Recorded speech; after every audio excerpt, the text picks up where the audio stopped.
All right, here we are. All got our breath back from the weekend. Anything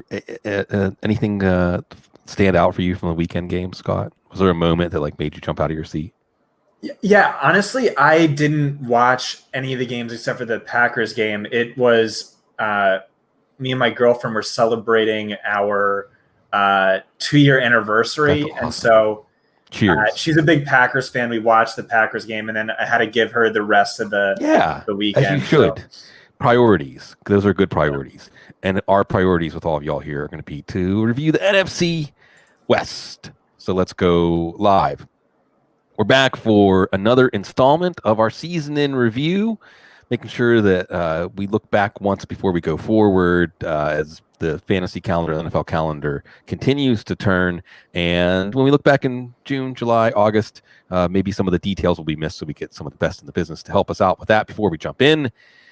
Another round of the playoffs coming up, conference championships to celebrate. All new players can play for free for the $1 million top prize with your first deposit, thanks to our partnership with DraftKings. Create your DraftKings DFS account, make a deposit. DraftKings will credit your account with a free contest entry, draft your lineup, and you compete for millions in prizes. Go to dkng.co/FBG Millie to play. That's dkng.co/FBG Millie. Act quickly. This offer ends after the playoffs. Minimum $5 deposit. Eligibility restrictions apply, and see DraftKings.com for more details. No eligibility restrictions for Scott Barrett on the couch on the Audible. Great to have you back, Scott. We're going to go alphabetically through the teams here. So we start with Arizona. Kyler Murray. There's a glass half full, glass half empty look at Kyler Murray, he was the Lamar Jackson of 2020, except that the ADP actually reflected that most people saw that, and yet he was still a value.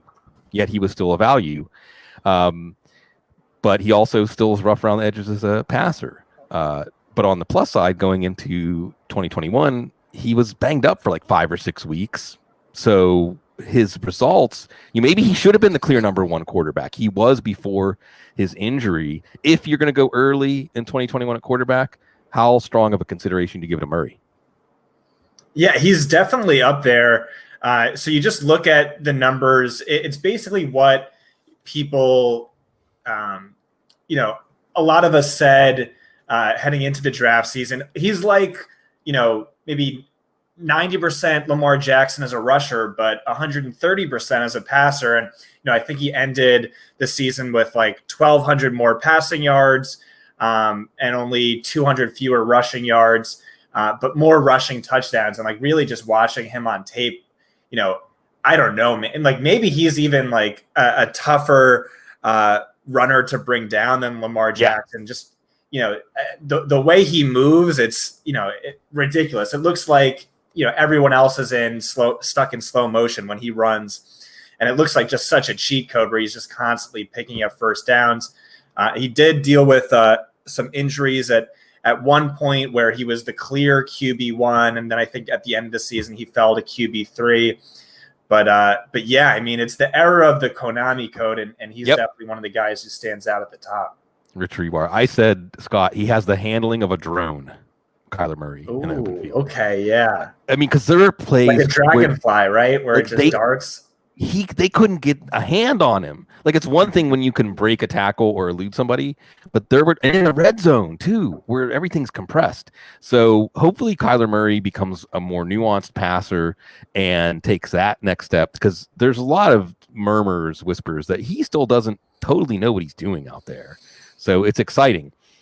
Kenyon Drake knows what he's doing, but Arizona's run offense didn't create much for him. He got the workload we expected whenever he was drafted. A lot of people drafted him, near the turn, but the production wasn't there. He's going to be a free agent, so we have to, weigh in that he may not be back with the team next year. Let's assume that Arizona doesn't bring in anybody that's more accomplished than Chase Edmonds. Maybe a third-round draft pick. Maybe a mid-level free agent like James Conner or something like that. Are you going to be planting a flag for Chase Edmonds in 2021 after we saw him, at times at least, carry over the strong performances he had before he got hurt in 2019? Yeah, I mean, you probably just think he's Drake if, Drake leaves and they don't really bring in too much serious competition. But I was a big Drake fan entering this offseason, or entering this season, and he just like clearly didn't work out, and I'm not on it this year. I just did my 2021 ranks. I have him RB 29, Edmonds a few spots below that, but basically I was expecting bell cow usage last year. Drake, Arizona's RB1, was averaging like 73% of the snaps, like clear bell cow, getting work in the passing game. Kyler Murray wasn't doing this Josh Allen thing where he's essentially the goal line, right? The goal line back, the touchdown vulture. And so like all that came together, and it just, a committee with Edmonds who's getting the targets, which are more valuable than the carries. And so it just really moved me off of it. And it doesn't seem like too sexy of a landing spot these days anymore. No, it's just when Edmonds was the starter, which we were so excited about once this year, he also ran into brick walls. So, maybe there's a little bit of hope there of some post-hype breakout for Drake. Let's see where he lands. Let's see what kind of contract he gets. The running back free agent market's going to be brutal. There's going to be a lot of running backs getting like $2 million if they're lucky. DeAndre Hopkins, and to a lesser extent, Stephon Diggs, we can put this in there. Should we basically say, okay, we were worried about wide receivers that change teams, but not if they're elite wide receivers, because like 95% of the fantasy community got this one wrong?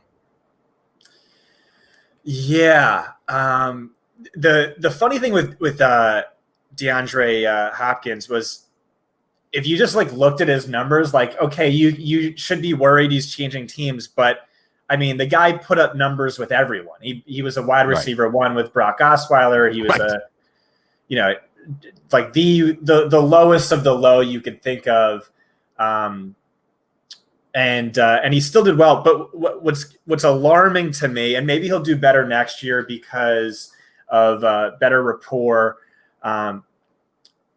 But what's kind of has me nervous is like one thing. So when that trade went down, which again was just like one of the worst trades in NFL history, so bad. But there were a bunch of like anonymous sources from this Athletic piece that said, "Oh, I get it.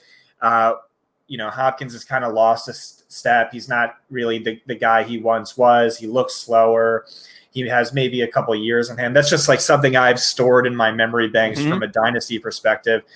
But just talking about Hopkins, so I mean, he did well. He was the wide receiver 5. He ranked second in targets, 160 targets. But like outside of the 160 targets, which obviously is amazing, his usage was really bad.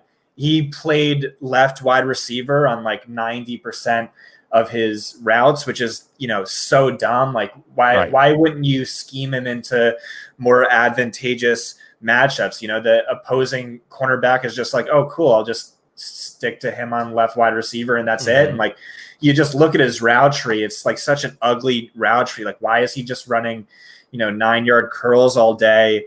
And then you look at his numbers, the target quality was really poor. The target quantity was really good. Like, you just look at XFP per target, was really low. And so that's a concern, because like if he does see a drop in targets, that's going to hurt just because the target quality is so poor. But at the same time, I mean, I've never been a Christian Kirk fan. Right. Larry Fitzgerald's, 67 years old. Andy Isabella, as much as I wanted him to be a thing, I don't think he's ever going to be a thing. So they might just not have any choice, and to just, he'll rank top 3 in targets once again. And hopefully Cliff Kingsbury, is not the fake sharp I think he is. Right. You laid that out really well with Hopkins, where if you look at the next gen stats, route tracers, it's almost like when someone turns in their paper in school and you can tell they just didn't even care. C, C, C, C on the multiple choice test, whatever. I just want to get this done. And is it because maybe Hopkins is getting more limited? Is it because Cliff Kingsbury is limited in his imagination? Can we expect either of those things to change? Possibly. But I think you laid it out well. Christian Kirk, for like 3 weeks, Christian Kirk was the man. And the rest of the year, not so much. Maybe some of that was the offense slowing down when Kyler Murray got hurt, but that was disappointing. You mentioned Isabella. Dan Arnold's going to be a free agent. He was doing some things, still coming along.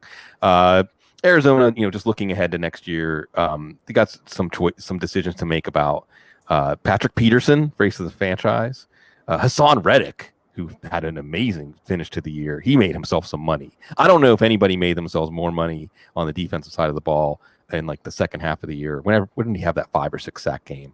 And Marcus Golden, who they brought in, Devondre Campbell. Turn the page to the Rams. Did you see the piece? I think it was Nick Shook on NFL.com, Scott, saying that, the relationship between Goff and McVay, a little chilly. McVay says he's our quarterback right now.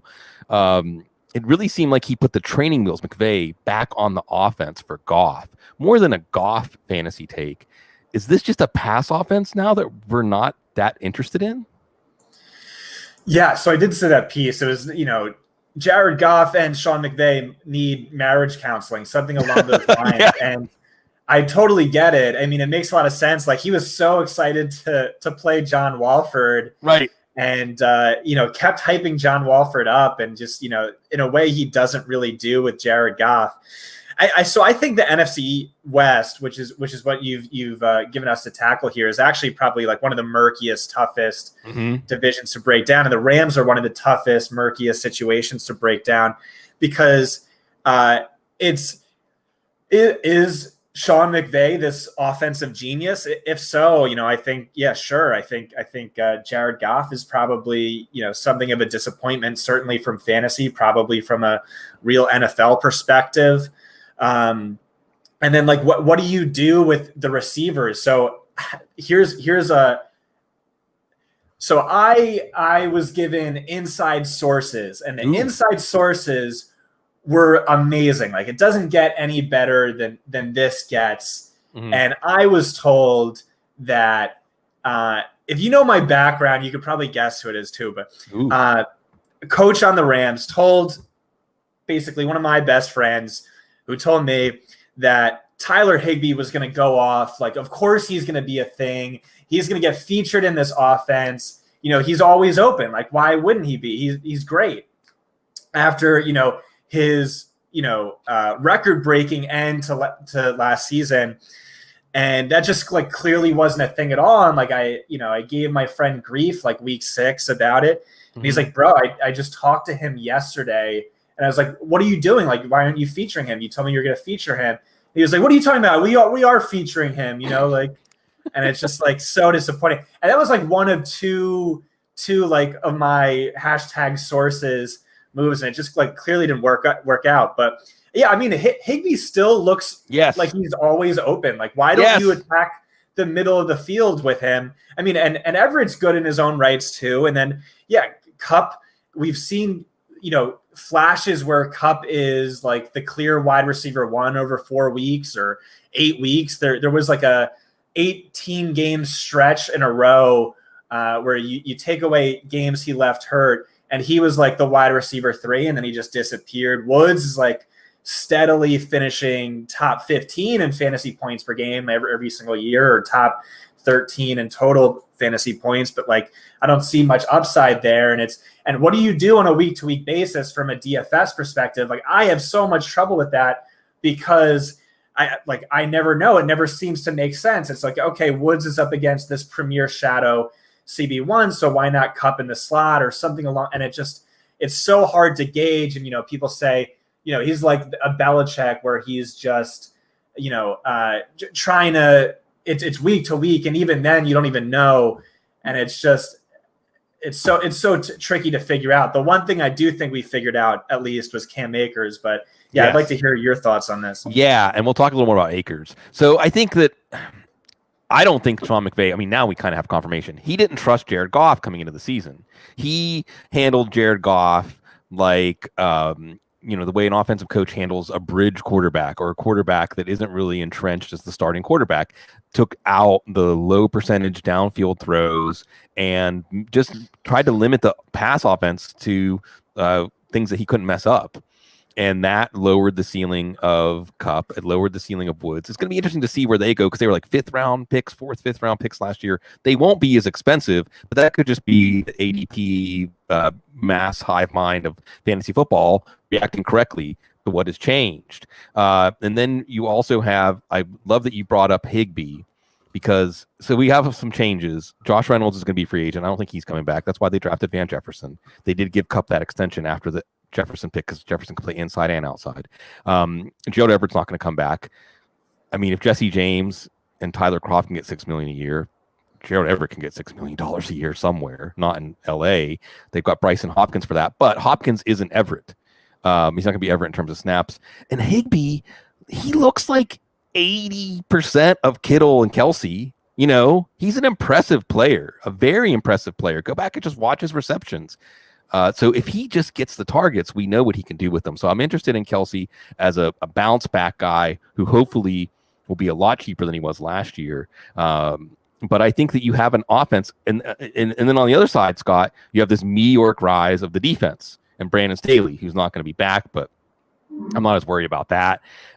So of course you would be more conservative on offense. Why wouldn't you do that? I think overall it was a successful season for the Rams in terms of McVay showing that he can change his identity as a coach, or the identity of the team of how we win games, to match more to what he has instead of what he wishes he had or what he used to have. That's not exciting for fantasy, though. It might be exciting for Cam Akers. You said you're putting together your running back rankings. I was doing the same thing, Scott. Man, you could take your running back 20. I don't care who it is. Make a list of 20 running backs for next year. You're going to like your running back 20. Or maybe running back 18, depending on how fickle you are. And I don't think so, Scott. I'm looking at Cam Akers, right? He's not going to be a pick in the first 2 rounds. He might not even be a pick in the first 3 rounds, depending on how high you are on him. I mean, looking at the rankings, like you're going to be. I don't think people are going to take Akers ahead of David Montgomery after how he finished, or James Robinson, or Austin Eckler. We'll see about J.K. Dobbins. We'll see about Josh Jacobs. These are guys that have name value. Chris Carson, we'll talk about him in a few minutes. But Akers is definitely outside of the top 15 in drafts. Is this one of those picks that you write in pen in your 2021 draft plan? Yeah. So I looked at a bunch of the way too early 2021 rankings, and it seemed like everyone had Jonathan Taylor and J.K. Dobbins above Cam Akers. Granted, maybe these came out before the playoffs or what have you, but I would much rather have Cam Akers at price. Right. And I was driving the Cam Akers hype train this past offseason, which ultimately was a miss, but it was such a bumpy ride. He started in week 1, he saw 15 touches. I'm like, yes, let's go. And then week 2, he got hurt with a bad rib injury, kept him out for multiple weeks. And then it seemed he was finally healthy. He smashed in week 12. He had 9 carries and 80 rushing yards and a score. And then he was a bell cow. He was exactly what I was hoping for, exactly what I was looking for, where he got the Todd Gurley role. I mean, just last week in the playoffs, 96% of the snaps, that's obscene. That's Todd Gurley usage. Todd Gurley, remember, was the premier fantasy star. And like we said, Sean McVay, maybe he's just a genius, and this offense really turned. Maybe they draft another quarterback. Maybe he's right. Remember the report where the key to Jared Goff's success was Sean McVay whispering sweet nothings into his ear, right? Diagnosing the opposing defense and telling him what play to run and things like that. So maybe he is a genius. Maybe this offense really goes back to rolling, and I don't see why he can't put up Todd Gurley-esque numbers when we're saying, running backs don't matter. That's super true to a big degree. The replaceability there, you really do want to chase volume. And so 96% of the snaps means you're never coming off the field. Even when you're trailing, you're seeing targets, so you're game script immune. And so since week 13, 22 carries, 2.3 targets, 122.4 yards from scrimmage, top 5 XFP usage, top 5 XFP market share. And so it's just really, just looking like at that, I just see massive upside. Whereas, love Jonathan Taylor, love J.K. Dobbins. One of my predictions this offseason was that J.K. Dobbins was going to lead the league in yards per carry. And he did. Like, he's just awesome. It's a great scheme fit. But at the same time, Lamar Jackson doesn't target running backs. You see that often with mobile, hypermobile quarterbacks. And then like a similar concern with Jonathan Taylor in the sense that, Phillip Rivers, I don't know that he's going to be there. And like all he does all day is target running backs. So you take him out of the equation. That's a big ding to his target share, and he might still be stuck in a committee. Gus Edwards is way better than we want him to be, and he could be like a 60-40 split, something along those lines. And who knows with Indianapolis, Nyheim Hines, maybe he won't go quietly into the night. But Cam Akers, I really do love him. Yeah, it lines up. I promise you, folks, if you just put together your list of your top 20, 25 running backs for next year, you will have a running back somewhere in the running back 15 to 20 range. It's going to end up on most of your teams. Like that's going to be, I'm sorry, more like a running back in your top 10 to 15 that most people will have in their 15 to 20. Like it will be a different running back for different people, but it's deep. Running back is extremely deep. Akers looked like he was really ready to shoulder the offense. He was fantastic in the playoffs. And I think that he matches the MO for this team. Some interesting decisions for the Rams. Remember, they made a push to stay in a Super Bowl window. So they've got turnover on the defensive side of the ball, too. Leonard Floyd actually was very successful at times. And Malcolm Brown's probably not going to be back. They've got in the secondary a couple of guys. John Johnson, who's just fantastic. He's going to be an unrestricted free agent. And then Darius Williams is a restricted free agent. And maybe he's the kind of restricted free agent that someone might sign to an offer sheet because of how good he looked. Turn the page to San Francisco. I don't even know what to say. Who's going to play quarterback for them next year? I have no idea. We have the running back situation. It looks like it's going to be, and Mostert's under contract, and Wilson's going to be a restricted free agent. They'll bring him back. They'll bring Wilson back. It's going to be a Mostert-Wilson split. Now, I don't think either of them will go as high as Mostert went. And sadly, I was a Mostert fan, but he kind of showed that, well, the 49ers were right to never really use him as a lead feature back because he broke down pretty quickly. And then when he tried to come back, he broke down again. Wilson, I don't even know how you would lay this out, Scott. You're much better with the numbers than I am. But I think that Wilson, like over the last 2-3 years, has probably had 4 or 5 of like the top 50 running back games. You know what I'm saying? Like when he's peaking, he's really peaked, and he looked terrific at the end of the year. Mike McDaniel. So Mike LaFleur, the other LaFleur, is going with Robert Saleh to the Jets. Mike McDaniel, the run game coordinator, is going to take over as offensive coordinator. That's good for the running game. Quarterback situation, unknown. Is this a on the sly, smart place to invest, whether you're a Mostert guy or a Wilson guy in 2021? Yeah, when I did look at those early 2021 rankings, I did see an immediate disconnect between where everyone else was at with Raheem Mostert and where I was at, and I had him a lot higher. Yeah. Is this a committee backfield? Probably, to your point, like Raheem Mostert just couldn't stay healthy, and he's had difficulties staying healthy throughout his whole career. And you see that a lot with like the speed score freaks who are, heavy and insanely fast. And maybe that's what it is, but just the potential for that, in a Kyle Shanahan backfield is just like, you could be an Alfred Morris who just gets 21 carries and no targets and still be an easy RB1 just because, the Shanahan run game is just, such an attractive place to attack for fantasy. But yeah, so just he played hurt basically all year, except for like maybe 3 Week games. 1. So he played hurt. So just factor that into these numbers. But on a per 4 quarters basis, he averaged 15 carries, 2.8 targets, 103.4 yards from scrimmage, and 15.4 fantasy points per 4 quarters. And then if you just throw out the second half, like all those numbers basically double where he was, a little bit healthier. He ranks first among all running backs since 1960 in career yards per carry.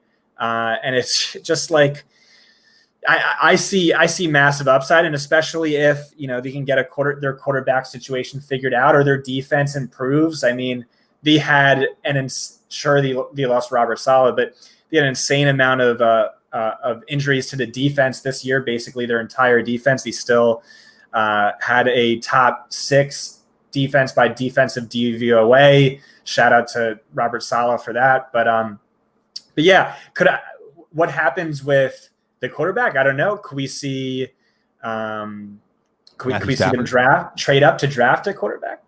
I don't know. I mean, yes, possibly. I'm looking at this team maybe as like looking at Matthew Stafford. Or Matt Ryan, bring him back. Matt Ryan, yeah. That the cap stuff. I mean, that makes a lot of sense. But the cap stuff is rough with Ryan. But you're right. I mean, the point is like there's a lot of possibilities, and it should get better than Nick Mullins and CJ Beathard. I think Mullins is a restricted free agent, Beathard an unrestricted free agent. So, the smart move, Scott, really might be take Mostert and Wilson. Take them both. Because if Mostert stays healthy, he's a hit. And what did Wilson cost? And if he doesn't stay healthy, then Wilson is automatically in your lineup.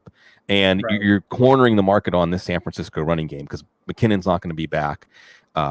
Tevin Coleman's not going to be back. I wouldn't be surprised if Tevin Coleman isn't even on a roster to begin week 1. And, Kyle Shanahan, it was Apple, Kyle Shanahan's eye, and whatever.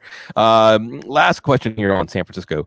Is the answer next year, and we don't know ADP and things like that yet, but is the answer next year Brandon Ayuk, Deebo Samuel, or neither? Oh, man, I'm all over Brandon Ayuk. Yeah? Love me some Brandon Ayuk. There was a narrative for a long time, target the Kyle Shanahan's wide receiver 1. Mm-hmm. And it was just clear from the post-draft press conference that Brandon Ayuk was going to be the clear wide receiver 1. He was like, listen, we love Deebo Samuel, but Brandon Ayuk, oh my God, I just like drooling. Mm-hmm. He was in play for them in the top 10. They couldn't believe they got him where they did. They think he's going to be a future stud. And at the end of the season, Kyle Shanahan is like, we're not even scratching the surface of what I think Brandon Ayuk can become. From week 3 to week 17, Brandon Ayuk ranked 15th among wide receivers in fantasy points per game. Jefferson ranked 5th, Justin Jefferson. From weeks 8 through 17, Ayuk ranked 4th, and Jefferson ranked 11th. Like he was just, if it wasn't for Justin Jefferson, there would be a lot more conversations about how ridiculous Brandon Ayuk looked. So, yeah, love me some Brandon Ayuk. Yeah, and he's in a different role than Deebo Samuel because, of course, like the retort is, well, how many of those weeks was Deebo Samuel on the field? Or George Kittle, or right. But the thing is, Ayuk really flourished in his role, and an arrow is absolutely pointing up. And just like what year was it? 2013 or 2014, the Beckham year. Where you have a ton of receivers come out of the gate really hot, and I know that number, something like 50 and 706 or something like that. Rookie wide receivers who hit about these benchmarks generally just take off in year 2, year 3. And Ayuk was there, even missing some games with COVID, injuries, etc. George Kittle, we love George Kittle. He came back and played for us, Scott. He came back and played for us in week 16, and that was awesome. George Kittle's awesome.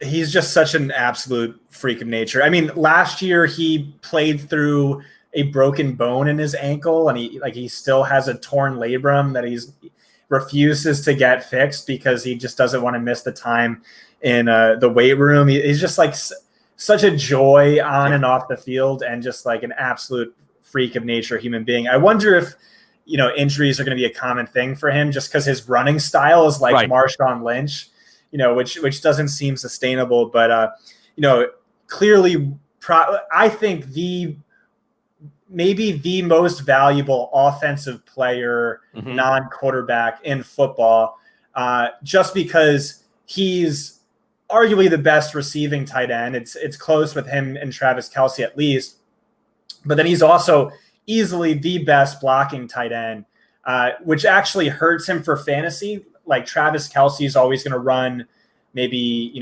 20 to 30% more routes per game because he's he's just not a good blocker, and Kittle's one of the best, but still, easy big three at the tight end position, I think, and Kittle's the easy tight end too.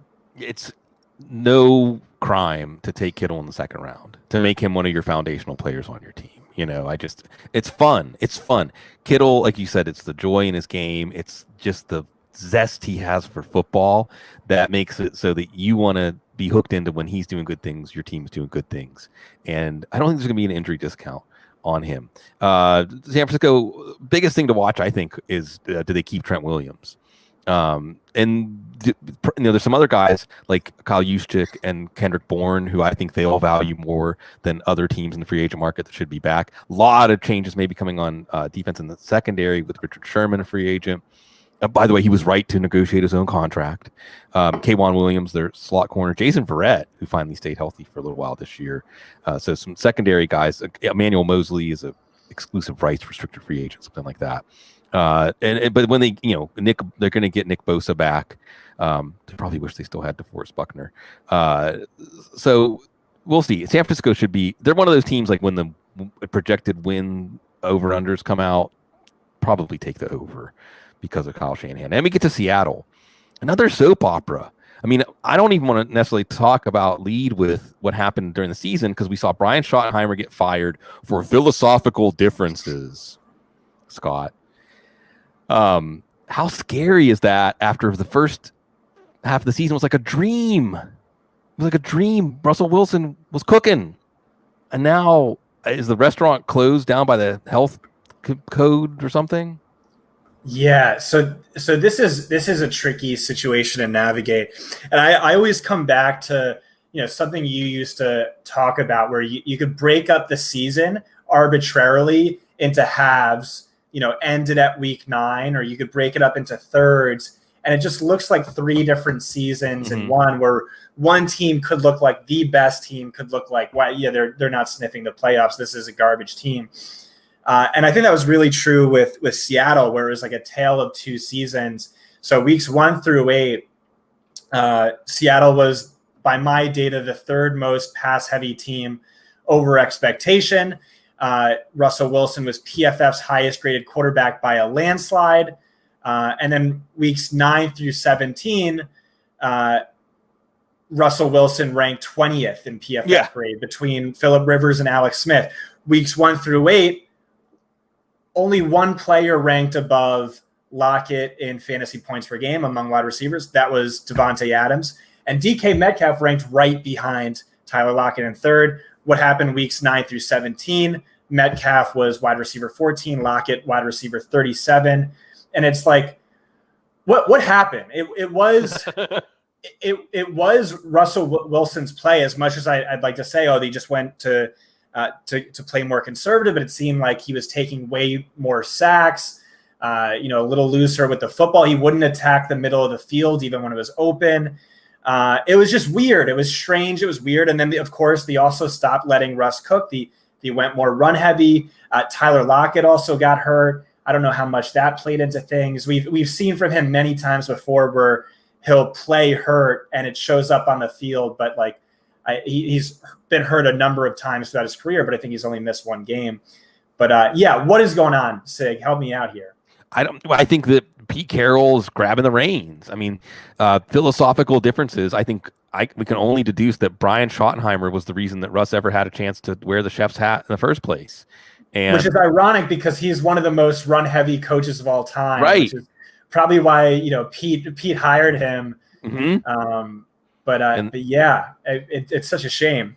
It is, and I'm just connecting the dots because Pete was talking about we've got to run the ball more and things like that after the season. Like that's the answer, and I mean, something happened to Russ too, but weeks 1 through 8, I remember thinking to myself, watching, I think it was that Arizona game, saying, this is the greatest QB season I've ever watched. This is more impressive to me than Mahomes, than the Peyton Manning seasons. And then he just fell apart. And it wasn't entirely just the game plan.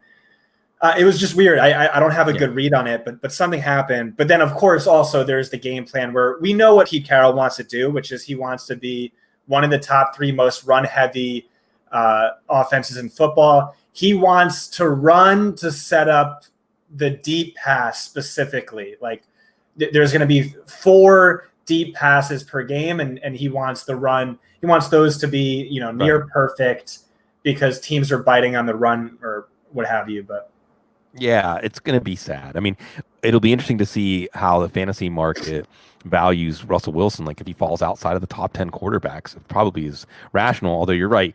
I think Russell Wilson in the first half of the year was playing at a level like the Aaron Rodgers is playing right now. Like just almost flawless, almost unfair to have to play a quarterback who's that in tune with the game. And he was that out of tune with the game in the second half of the year. And we'll see about Chris Carson. I mean, hey, if Chris Carson comes back to Seattle, which makes sense, it makes sense for them to bring him back. We should be excited about him. If he goes elsewhere, maybe not as excited about him. How about DK Metcalf too? So he's another player that, I would ask on the couch, like who's the player that's really standing out to you this year? And DK Metcalf was the most common answer because just how much his game grew from year 1 to year 2.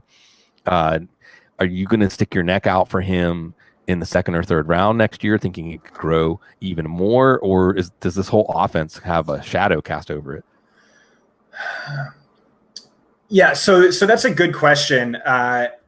So we have Greg Cassell working on our site, and awesome. He always gives like the most measured takes where he doesn't want to say anything too crazy. So when he does, it really jumps out to me, and I like have to immediately, write that down. And one of the things he said last offseason, breaking down DK Metcalf's tape, is I think he can develop into a Julio Jones kind of receiver with just a little bit more experience and a fully dimensional utilization of the route tree. And like, what did he look like? He looked incredible. I talked to one of my other go-to tape guys at PFF who said to me, I don't see why DK Metcalf should ever leave a game with less than 100 receiving yards. Like, I think he should be the most consistent wide receiver in football, even if Seattle is this super slow-paced, run-heavy offense, just because his skill set is unbeatable. What he can do well, there's nothing you could do to take that away except for bring in some extra help over the top. But then you're not going to want to do that because, Tyler Lockett is such a problem. And maybe that's what happened in the second half of the season. Maybe, that Tyler Lockett injury, really made a big difference. Teams weren't so scared of him. They, put some extra help over the top for Metcalf. But yeah, no, I think even with massive volume concerns, Metcalf is still someone I'm excited to grab and excited to target.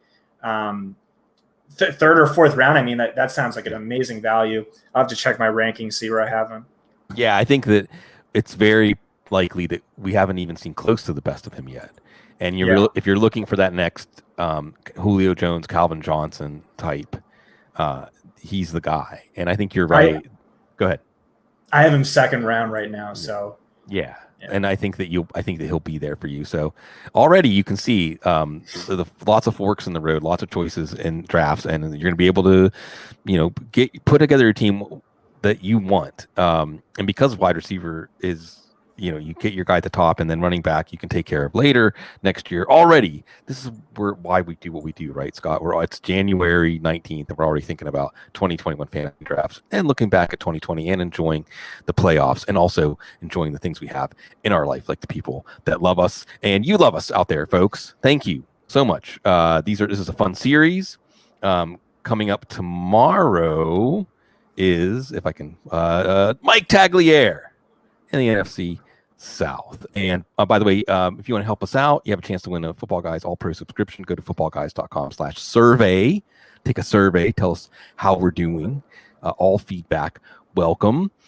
And it's just great to spend time with you all. And it's great to spend time with a lot of our great couch guests here as we look back at 2020.